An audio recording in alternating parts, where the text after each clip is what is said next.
Oui, bonjour. Bonjour Monsieur Lafrogne, nous sommes deux étudiants de Sciences Po, on Oui. vous avait contacté. Alors tout d'abord, si vous pouvez juste vous présenter et présenter votre fonction à la SNL. Je suis arrivé en 1998. Après avoir j'ai fait une licence lettres, arts, sciences humaines à la fac de lettres. Et en 98, j'ai démarré un cursus de 2 ans, une formation de journaliste en alternance au CFPJ à Paris. Et Mhm. donc j'étais moitié à Paris, moitié ici à la SNL. Donc j'avais proposé au club de créer un journal, parce qu'il n'y en avait plus à l'époque. Et D'accord. je gérais aussi le Minitel, le 3615 à SNL. Et donc, au bout des 2 ans, ils m'ont embauché parce que durant les 2 années-là, Internet est arrivé. Donc, j'ai lancé le premier site Internet du club pendant ces 2 années-là. Mhm. Donc, après, j'ai été embauché. Donc, ça va faire plus de 21 ans que je suis là. Ouais, quand même. Aujourd'hui, je suis en charge des 4 grandes missions. La première, c'est le site Internet du club. Ok. Donc à la fois faire je suis le seul quasiment à avoir la main dessus, donc toutes les mises à jour du site internet, à la fois rechercher les infos, publier les infos, faire des albums photos. On a juste un prestataire externe pour les vidéos et tout ce qui est reportage ou des choses comme ça, c'est fait en externe. La deuxième partie, c'est les réseaux sociaux. Donc Mhm. pareil, je suis tout seul à gérer Facebook, Twitter, Instagram, un petit peu Snapchat, mais de moins en moins. D'accord. Et ensuite, j'ai les relations avec la presse. Donc c'est moi qui fais le lien entre les demandes des journalistes et le staff et les joueurs. Donc l'Est républicain, ils viennent quasiment tous les jours. Voilà, ça Mhm. va, mais c'est par exemple quand Canal+ ont besoin d'un joueur en avant-match à 19h lors de la reconnaissance terrain, ou le coach, ou les demandes des journalistes extérieurs, ils passent par moi pour avoir les interviews. D'accord. Et la dernière mission, c'est les publications du club. C'est moi qui rédige tout le contenu du magazine Chardon Rouge. On en fait 4 par an. Mhm. Et de la feuille de match, qui est une grande page A3 recto verso qu'on fait à chaque match, avec les D'accord. compos d'équipe, une interview, des brèves, etc. Ok. D'accord. Bah merci beaucoup. Notre recherche, elle est surtout sur le thème de la digitalisation des Ouais. stratégies de marketing dans le foot. Du coup, c'est plutôt les deux premiers points qui nous intéressent.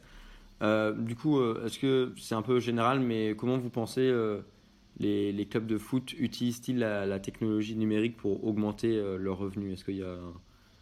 euh, Je vais parler pour nous. Pour oui. nous, ça augmente pas les revenus. On vend très peu. Alors après, il y a la boutique en ligne. Le souci, c'est que c'est pas nous qui gérions la boutique. On la regère depuis 10 jours. Donc c'est en train de se Hmm. remettre en place. Donc peut-être que ça va générer un peu plus de revenus.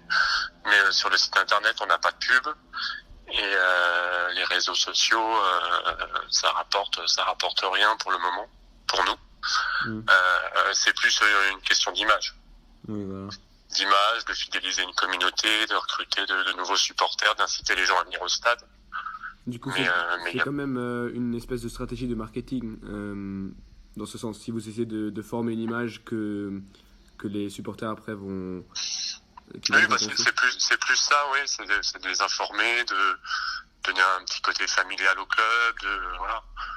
Mais l'idée, c'est plus d'attirer les gens au stade. C'est un Mhm. peu plus, c'est l'objectif.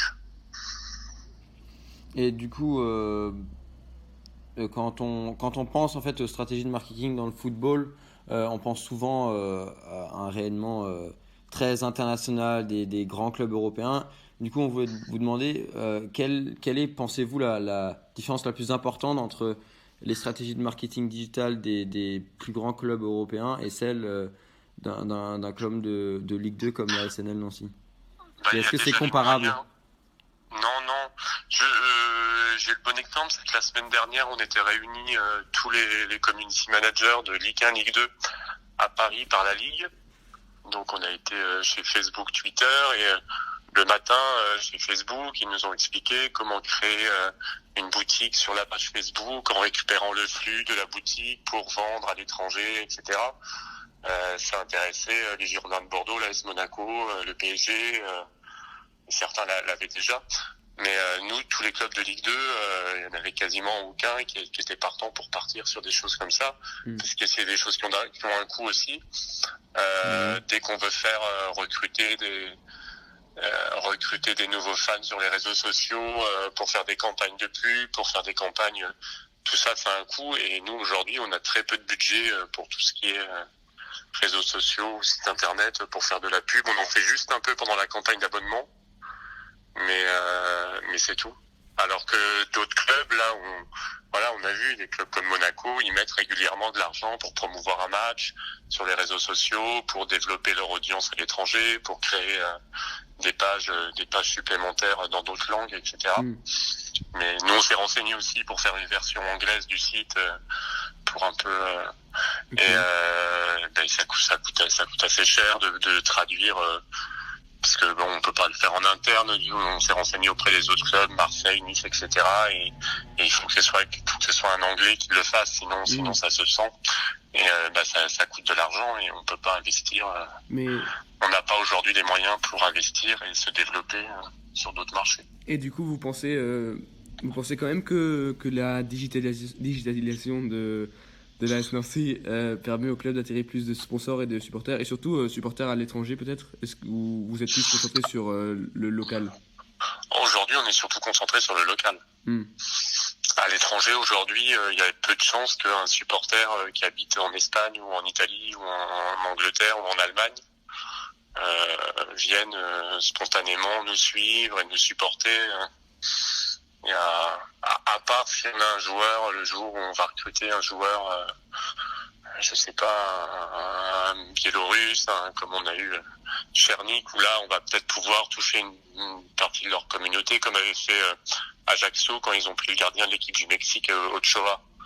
Ils ont eu toute une communauté mexicaine qui les a suivis, ils ont fait une version espagnole, mais sinon, à part recruter une star d'un pays, on a peu de chances aujourd'hui d'attirer du public à l'extérieur.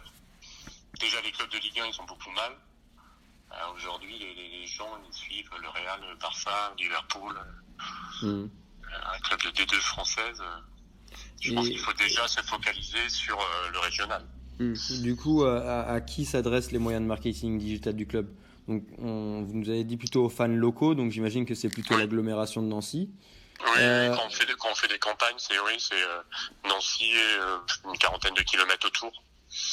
D'accord. Et sinon, au niveau de l'âge, est-ce que c'est plutôt des jeunes, des familles, c'est quoi? On vise les familles. On essaie de faire venir un maximum de familles au stade. Ça passe, on organise. Ça fait 2 ans, on fait une zone un peu familiale pour les avant-matchs. C'est-à-dire 1 heure avant le match, les gens peuvent aller au stade et bénéficier de tout un tas d'animations, de la réalité virtuelle, des jeux en bois, des tours de magie. Il y a toute une salle chauffée qui permet de venir en famille avec des enfants. Donc ça c'est quelque chose qu'on recherche. Oui. Et du coup, ça passe aussi par les réseaux sociaux Après, on communique via les réseaux sociaux, mais c'est surtout fait au stade. D'accord. Et est-ce que, vous avez déjà parlé plusieurs fois de projets dans le futur? C'est quoi exactement vos plans pour le futur? Est-ce qu'il y a un développement qui est à voir dans un domaine particulier? Ça dépend beaucoup du sportif. C'est sûr que si on monte en Ligue 1, ou si le club est racheté par un groupe étranger, je pense que là on évoluera différemment, mais tant qu'on est en Ligue 2, c'est un peu compliqué d'innover, de lancer des choses, surtout sans moyens. Aujourd'hui, le club il est passé à la DNCG l'été dernier, il a failli être rétrogradé, donc aujourd'hui on a peu de moyens, on a quasiment pas de moyens pour investir. Du coup, le sportif a une grande influence sur le numérique, non? Parce que si je me souviens correctement, vous aviez aussi en 2015 justement créé le nouveau site qu'il y a maintenant, le site actuel, parce que vous étiez monté en Ligue 1 pour gagner plus de fans, c'est ça? Oui, oui. Bah, puis c'est aussi parce que, ouais, un site, ça se renouvelle. Mais là, on est en discussion aussi. On aimerait bien en refaire un nouveau. Mais c'est toujours un problème de prix. Oui. Mais là, on réfléchit pour en faire un nouveau, là. On aimerait bien, on travaille avec notamment des étudiants de Artem. Et on réfléchit à lancer un nouveau site, peut-être une nouvelle communication sur les réseaux sociaux, un peu plus axée sur les étudiants justement. Donc on va travailler toute l'année là-dessus et puis on verra fin de saison où on en est sportivement. Ok. D'accord. Et du coup, une question peut-être un peu plus générale et un peu plus théorique. Enfin, vous pensez dans quelle mesure la numérisation a-t-elle influencé les stratégies de marketing et l'image des clubs de foot, si on prend l'exemple de la SNL? Je pense que ça a quand même beaucoup... ça permet au club d'être plus directement en lien avec les supporters. Auparavant, quand il y avait une info, il fallait qu'on appelle l'Est républicain en leur disant est-ce que vous pouvez dire qu'on fait une opération pour les familles lors du prochain match. Il fallait les relancer pour qu'ils le publient. Aujourd'hui, on leur donne l'info, ils la publient, mais on se passe quasiment d'eux. On peut traiter en direct et donc c'est un gros avantage. Ok, du coup, en général, la relation fan-club, vous pensez que depuis l'émergence du digital, elle s'est améliorée? Et vous pensez aussi que les fans sont contents avec ce nouveau mode de... Oui, je pense qu'ils sont contents. On travaille aussi beaucoup.